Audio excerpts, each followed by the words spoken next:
나이가 먹으면 먹을수록 일에 깎아서 불평등하죠. 나이가 먹으면 먹을수록 이제 세상이 불평등해집니다. 왜? 왜? 돈 많이 버는데? 이제 가처분 소득도 보면은 이제 늘어나죠. 그러니까 돈 있는 사람은 더 있어지고 없는 사람들은 더 없어진다. 왠지 아십니까? 왜 그래요? 집값이 많이 올랐거든. 우리나라 풀배신하잖아. 부동산 풀배신하잖아. 그렇죠. 나이 먹으면 먹을수록 자산을 갖고 있느냐 갖고 있지 않느냐에 따라서 불평등이 점점 커지죠. 부동산이라든지 뭐 주식을 갖고 있다든지 시간이 지날수록 가치가 올라가지. 근데 내가 부동산도 없고 주식도 없으면 시간이 지날수록 내가 가진 건 노동력밖에 없어. 네. 그러니까 일을 해서 돈을 벌어야 되는데 나이 들수록 버는 수입이 줄어드니까 당연히 불평등이 커질 수밖에 없겠죠. 그래서 이제 부동산 불패신화로 이제 우리나라 같은 경우는 나이가 먹을수록 불평등이 커지는 게 부동산 관련돼서 얘기가 나오지 않을까라는 생각이 듭니다. 그래서 얘기하는 게 우리 아버지 세대 있잖아. 우리는 부동산의 피해자잖아. 30대, 20대들 부동산 샀다가 지금 다 망했잖아. 작년에 사신 분들은 패배자입니다. 그쵸. 그래서 아버지 세대는 진짜 대단한 거야. 그러면 이때 당시에 지금 80대, 70대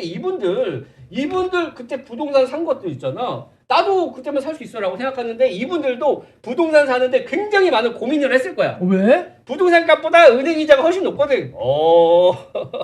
자, 그 1980년도에 그 은행 금리 변대 그 20%에서 30%대. 야, 그 은행에다 돈만 넣어놔도 이자가 30~30%씩 나오는데 집을 산다? 말이 되나? 이자 받는 게 낫지. 이때 당시 노인분들 이제 지금 그 베이비붐 이제 사람분들 노인분들 보시면 고민들 많이 하셨을 것 같아. 아니 은행 이자가 20~30%인데 야 워렌 버핏도 이 정도 월 수익이 안 나요. 그쵸. 전 세계적으로 유명하신 그런 분들도 이 정도의 이율이 안 나오는데 이거를 무시하고 부동산을 샀다는 건 대단한 팩이지 않았을까라는 생각이 들고 얼마 전까지만 해도 이런 뉴스가 풍자했습니다. 이런 것들. 에러부부 뭐냐? 야, 너 예전에 살던 그 아파트 2배 됐더라. 빡치죠. 팔았거든. 빡치지. 친구가 와가지고 네가 살던 집 그 2배 됐더라. 그럼 빡치죠. 그래서 집 때문에 생긴 박탈감과 절망이 있었다라고 이제 에러부부에서 얼마 전에 나와서 작년입니다. 얘기가 나왔었는데 빡치 나네. 당신이 팔자고 해서 우리 옛날 아파트 2배나 올랐어. 당신 승진하면 뭐해? 꼴랑 월급 몇십만 원 올랐는데 이걸로 남녀 갈등이 생길 만큼 그때 당시에 부동산을 사야 된다라는 게 지배적이었죠. 네네. 얼마 전까지 이런 얘기들이 많이 나왔었는데 그래서 이제 지금 거지가 된 기분이야.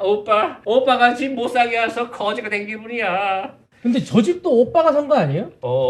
저 집도 남자가 해왔을 건데 뭐 지 돈이라고 저 지랄. 그거는 여긴 안 나오니까 그런 거 빼고요. 이거 표현을 잘하네. 화가 나네. 이게 2021년 2월 9일입니다. 그러니까 네. 재작년이죠. 재작년 내용인데 이 아저씨가 왜 집을 팔았느냐. 주택 공급 과잉이고 대출 규제가 너무 심해. 금리 인상까지 하면은 집값은 때려갈 거야. 맞았어.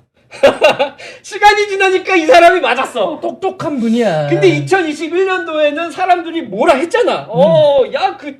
그 당신 승진하면 뭐해? 승진하면 뭐 할 거야?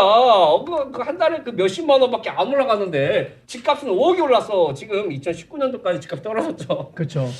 맞췄는데 당시에는 화제가 됐죠. 그래서 우리 부모 세대는 이렇게 이자율이 높은데도 부동산 사신 분들은 부동산 불패신하라고 그래서 돈을 많이 벌었어요.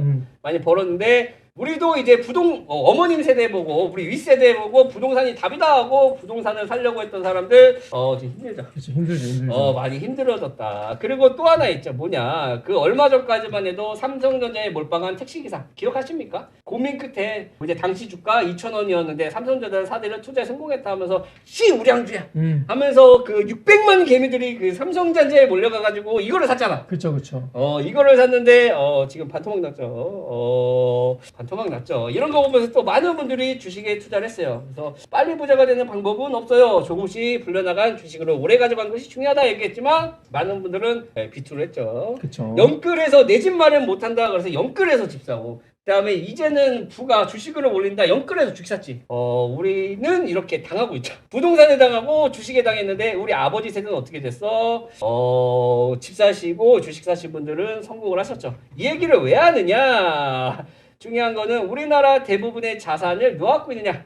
나이 드신 분들이 월등히 많습니다. 근데 왜 나이 드신 분들이 저렇게 자산이 많죠? 집을 갖고 있잖아. 일찍 샀구나. 그렇지. 집을 갖고 있잖아. 상승했구만. 자, 이 얘기를 왜 하느냐? 이분 나이대를 보시면 그 70대에서 80대입니다.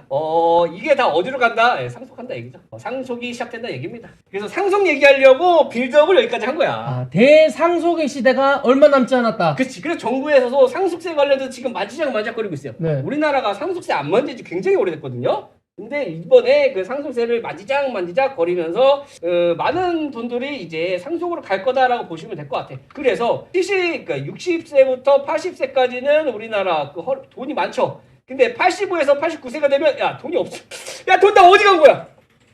상속했네. 그러니까 이제 상속의 시대가 왔다. 줬어. 그렇죠. 물론 우리는 상속받을 게 없죠. 우리는 물려받을 게 없어. 우리는 물려받을 게 없는데 이렇게 많던 자산들이 없어지죠. 야, 이거 신기하지 않냐? 85세에서 이제 90세 가까이 되면은 재산이 없어요. 주시는구만. 이제 저때 이제 느끼시나 보다. 이제 미리 이제 교통 정리를 해야 가족이 편안할 거다. 그리고 60대부터 쭉 하위층 보시면은 하위층 같은 경우는 재산이 줄죠. 네. 85세부터 89세까지 유일하게 늘어납니다. 네. 물려줄 자식이 없다는 얘기지. 자식이 없다는 얘기죠. 그래서 이제 대상속의 시대가 오고 있다. 네. 라고 보시면 될 것 같고, 그래서 이제 부동산을 대표하는 자산을 개인의 노후 자산으로 생각했었고, 많은 사람들이 이제 부동산에 많이 투자했는데, 이제 대부동산의 시대가 이제 상속의 시대가 오고 있습니다. 그래서 이 정부에서도 물려받은 만큼 내던 상속세 물려받는 만큼 낸다라고 이제 좀 바꾼다고 해요. 유산취득세를 해가지고 피상속인이 물려받은 전체 유산이 아니라 상속인이 개인이 물려받은 유산만 취득해서 매기는 세금이라고 상속세 관련돼서도 많이 바뀌고 있다라고 보시면 될 것 같습니다. 이 얘기하고 싶어갖고 5분 동안 떠든 거야. 좋네요.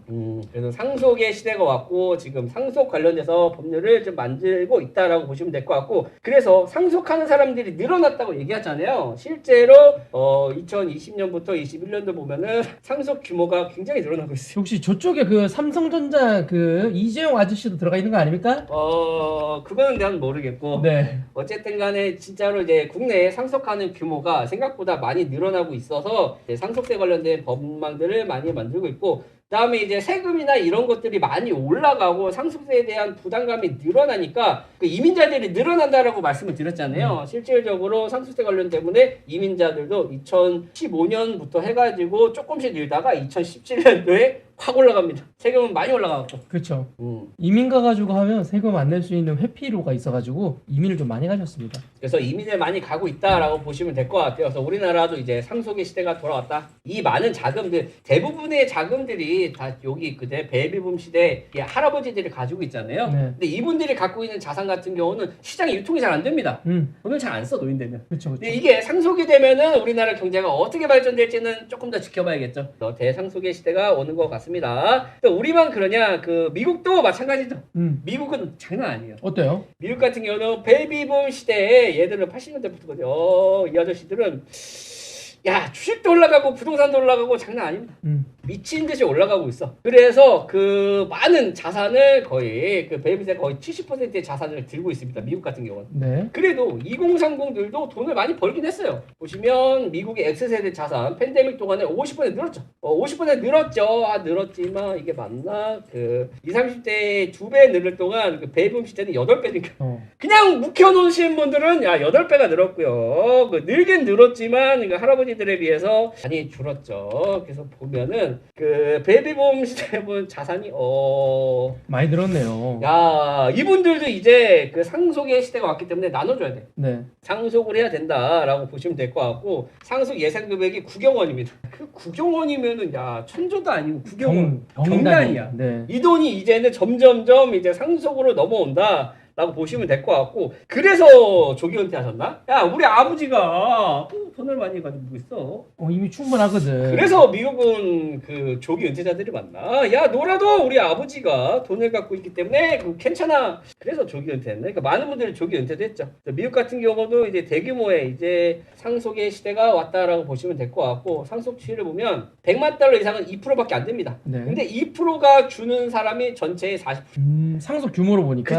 그러니까 규모로 보면은 이제 100만 달러 이상의 사람들이 상속 받을 확률이 그러니까 상속 금액이 훨씬 큰데 퍼센트는 2%밖에 안 된다. 얘네들도 이제 빈부격차가 굉장히 심하잖아요. 한쪽으로 돈이 몰려서 그러지 않을까라는 생각이 들고 미국 같은 경우는 상속세가 어떻게 되어 있느냐? 자, 일단은 G5 보면 일본은 55%예요. 한국이 55%고 그 프랑스 45%, 미국이 미안해. 선생님 천천히. 네, 일본 55%, 한국 50%, 프랑스 45%, 미국 40%. 맞아요. 미국이 40%고 한국이 50%인데 야, 40% 정도면은 괜찮지 않을까라고 사람들이 생각을 할 거야. 네. 미국은 치트키가 있어. 어떤 식이요? 미국은 나 보고 깜짝 놀랐네. 미국은 35억까지는 상속세가 없습니다. 그러니까 예를 들어서 여기에 계신 분들 많은 분들 있죠. 상위 1%, 2%들은 상속세들을 내겠지만 그 밑에 있는 분들은 상속세가 없어요. 네네. 그래서 40%가 상속세라고 생각을 했지만 미국도 우리나라랑 별반 차이 없는 거 아니야라고 생각하겠지만 그 135억까지는 상속세가 없습니다. 상속세 없는 어마무시한 돈들이 그 시장으로 풀릴 예정입니다. 네네. 이런 것들 주식으로 좀 많이 넘어왔으면 좋겠다. 라는 생각이 한번 갖고 와봤는데 야 진짜 우리나라는 이런 거 없나? 우리나라는 그 상속세 관련돼서 오랫동안 건들지 않았기 때문에 옛날에 그 금액대로 가요. 그쵸. 그래서 퍼센트에 따라서 이제 금액에 따라서 이제 상속률이 좀 적용이 되지만 얘네는 135억 원까지니까 그만큼 이제 시장에 대한 반열을 많이 했다는 거죠. 근데 우리나라는 아직까지는 어떻게 될지 모르겠지만 일단 상속세 관련돼서 우리나라도 건들고 있으니까 지켜봐야 되지 않을까. 135억이면 거의 그냥 웬만한 사람들은 상속세가 없이 그냥 물려받는다는 뜻 아닌가? 거의 그렇긴 하죠. 근데 아마 135억인 이유가 아마 기업체를 넘기는 거를 조금 넘겨라라는 게 아닐까 싶습니다. 우리나라 중소기업은 네네. 역 같아서 팔잖아요. 얘네들 근데 중소기업에 대한 그런 혜택들도 있어요. 그렇죠, 그렇죠. 자, 그래서 아까 전에 아직 안 얘기했죠. 그 중소기업이나 이런 것 때문에 그러지 않을까라고 얘기하는데 그래서 그것도 가져왔습니다. 가져왔습니까? 자, 우리나라 회사 팔아 상속세 납부한다. 100년 기업 우리나라는 고작 7곳밖에 안 됩니다. 그래서 야 우리나라는 오래된 기업이 없어. 보시면 국내 기업 평균 업력은 11년입니다. 우리나라 평균 11년밖에 안 돼요. 50년 이상 된 곳은 1629곳인데 100년 이상은 7곳밖에 안 돼. 일본은 100년 이상 된 곳이 33,076곳이야. 야, 일본은 3만 개가 넘어요. 와, 미국은 정말아. 거의 2만 개죠. 예. 근데 우리나라 7개야. 왠 줄 아십니까? 왜요? 우리나라는 이때 당시에 100년 전에 뭐 했느냐? 일제시대였어요. 그 100년 전에 광동대학살 사건이라고 일본에 지진이 일어나니까 그거를 무마하기 위해서 그 조선인들을 독탔다 하면서. 그렇죠. 조선인들을 학살을 했었죠. 우리나라가 여기 보면은 우리나라가 7곳밖에 없는 이유가 얘네들은 침공을 안 당했잖아. 그렇지. 우리나라가 100년 된 기업이 많으면 친일파가 많은 거 아니냐? 일제시대 때부터 아직까지도 유지하는 기업들이 너무 많으면 아직까지도 그럼 그때 그 샤바샤바 하던 사람들이 굉장히 많은 거 아니냐? 그러니까. 그래서 글쓴이의 의도가 뭔지 모르겠지만 어쨌든 간에 우리나라는 100년 된 기업이 고작 7곳밖에 없는데 그럴 수밖에 없는 상황이지 않을까라는 생각이 듭니다. 네. 그래서 그때 당시에 뭐 이런 문제 있는 것처럼 우리는 너네들이 기업 운영할 때 우리는 학살당했다. 라고 보시면 될 것 같고 그 다음에 그때 당시가 우리나라 일제 강점기 시대였고 대한제국이 설립도 안 했습니다. 그렇죠. 대한민국이 생기기도 전이죠. 생기기도 전이에요. 그래서 이제 정부 수립이 1948년도에 이루어졌으니까 100년 전이면 우리나라 역사도 안 되죠. 그래서 우리나라는 이제 100년 된 기업이 많이 없다라고 보시면 될 것 같아요. 그래서 다른 나라에 비해서 오래된 기업은 없지만 그래도 중소기업들이 많이 있잖아요. 이 기업에 어떤 기업이 있을까 봤거든요. 학교나 이런 거는 100년 된 회사들이 한 130곳 정도 돼요. 네. 근데 실제로 기업들을 보면은 강원여객자동차 일단 뭔지 모르겠어. 경방, 광자, 동아약품, 두산, 매추화재, 몽고식품은 뭐지? 성창기업지주, 뭐 신한은행, 뭐 이 은행들은 그렇다 치고 PR모터스 이렇게 있다는데 잘 모르는 기업들이에요? 저는 하나 압니다. 이거 유명한 것 중에서 저 이거 몽고식품 압니다. 몽고식품이요? 몽고식품. 간장 파는 거 아닙니까? 네, 몽고 간장이랑 이런 거 파는 데인데 저기 그 마전사라고 유튜버에 있거든요. 그 아저씨가 몽고식품 제품을 좋아하더라고. 맛있대. 아무튼 이렇게 뭐 기업이 있는데 이거는 어떤 기준으로 나누느냐에 따라서 7개가 될 수 있고 10개가 될 수도 있고 130개가 될 수도 있는데 리스트를 제가 다 찾아봤어요. 다 찾아봤는데 뭐 병원, 적집자 이런 것까지 하면은 총 한 130군데 정도 돼요. 네. 130군데 정도 되는데 이런 거 다 빼고 기업만 따지면 몇 군데 안 된다고 하더라고요. 메리츠 영원대 102년 차네. 이상한 회사 굉장히 많아. 메리츠가 102년인 것도 좀 놀랍긴 하네요. 이상한 회사 진짜 내가 이거 다 찾아봤거든. 네. 우리나라 왜 이렇게 100년 된 기업 없을까 봤더니 있는 게 이상한 거야. 뭐 학교나 병원 이런 것들은 역사가 있어서 쭉 오는 것들이 굉장히 많은데 기업들은 생각보다 별로 없다. 네. 이때부터 있던 기업이면은 좀 난 잘 모르겠다. 일제 시대부터 지금까지 유지되는 기업들 일단 대기업은 없죠. 없지만 이렇게 됐다라고 보시면 될 것 같고 이 얘기를 왜 하느냐? 그 고율 상속세 못 내는 기업들 매각하는 확률이 굉장히 높다. 그래서 한국도 실제 부담세율은 60% 달하고 상속자산이 30억 원을 넘으면 많은 이제 지분을 그러니까 상속세를 내야 된다. 그래서 많은 국가들이 상속세 관련돼 가지고 많이 폐지하거나 많이 수정을 하고 있다라고 말씀을 드리고 싶어요. 이제는 대상속의 시대가 왔잖아요. 물론은 10년, 20년 걸려서 상속을 하겠지만 대상속의 시대가 와가지고 상속세들을 건드리는 국가들이 많이 늘어나고 있고 우리나라도 상속세를 건드리고 있고 그 자금들이 시장으로 나와서 주식 샀으면 좋겠다. 좋겠다. 이제 노인들을 들고 있으니까 소비가 안 돼. 그치. 소비가 안 되는 돈 시장에 나왔으면 좋겠다라는 생각이 갖고 왔습니다. 그래서 캐나다, 호주, 포르투갈 등 20개국은 상속세 폐지했고요. 그 다음에 이제 장수 기업들을 유지하려고 그 다음에 이거를 기업을 팔지 않으면 세금이 없이 좀 그냥 넘겨줄 수 있는 그런 기업들, 그런 국가들도 있고 또 여러 가지 이제 방면들이 있는데 우리나라도 잘 해가지고 오래된 기업들 많이 만들었으면 좋겠다. 어떤 식으로 상속세가 변화할지 모르겠지만 아직 디테일하게 나오진 않았어요. 그래서 상속세 시대, 상속세 이렇게 내용을 정리하면 좋겠습니다. 그래서 많은 자금들이 시장에 흘러 들어올 거라고 생각들은 하고 있어요. 그래서 시장이 돈 많이 들어오면은 그 인플레이션 안 잡히는 건가? 어찌될지는 모르겠네요. 오케이. 네. 스프 한잔 합시다. 네, 알겠습니다. 네, 아까 어떤 분이 이야기하셨던 게 이제 코로나 때문에 상속이 늘었다라고 하시는 분도 있습니다. 그쵸. 그럴 수 있죠. 이게 그 음모론일 수도 있고 아닐 수도 있는데 이게 코로나 백신이 그 고령 인구층 분들이 이게 조금 좀 많이 아프셨거든요. 네네. 그래가지고 이렇게 상속된 게 아니냐. 근데- 일리가 좀 있는 것 같아. 근데 지표를 보면은 그런가? 그런가? 잠깐만. 코로나 때 이거 잠깐만. 부스터샷 하니까 5년 기준 약간 점차 늘긴 했어. 예. 점차 늘긴 했는데 갑자기 묶고 더블로 간 게 그건가? 묶고 더블로 따따블로 가. 맞나? 저 때가 이제 3차 맞으라고 난리쳤던 때지. 맞나? 그건 잘 모르겠다. 누가 얘기하시길 모르겠다. 그럴 수도 아닐 수도. 우리 할머니도 그 말 하더라고. 할머니도 요양원 갔는데 그 네네. 백신 맞고 나서 그 할매들이 안 나온대. 영원히 안 나오는 거야, 할매들이. 확 늘긴 했다잉. 예, 그래서 우리 할머니도 그 맞기 두려워하시더라고. 할머니가 그 친구분들이 갑자기 없어지셔가지고. 하여튼 뭐 백신 때문에는 아니겠죠? 오케이. 이거 이상하더라고. 잘 모르겠다. 아무튼 그렇게 보신 분들도 계실 수 있겠네. 네네. 근데 성인 남성, 20대 남성, 30대 남성도 백신 네네. 맞으면 이게 해롱해롱 하거든요. 그렇죠. 근데 이제 노인분들은 더 힘들지 않았을까. 근데 이거는 하여튼 뭐, 그냥 가볍게 넘기는 그냥 코로나 백신 이야기였고요. 백신 맞고 돌아가신 분들 많이 계세요. 제 주변에는 없어가지고 일단은 백신 맞고 이제 잡스형이 제일 힘들어했어요. 죽을 뻔했죠.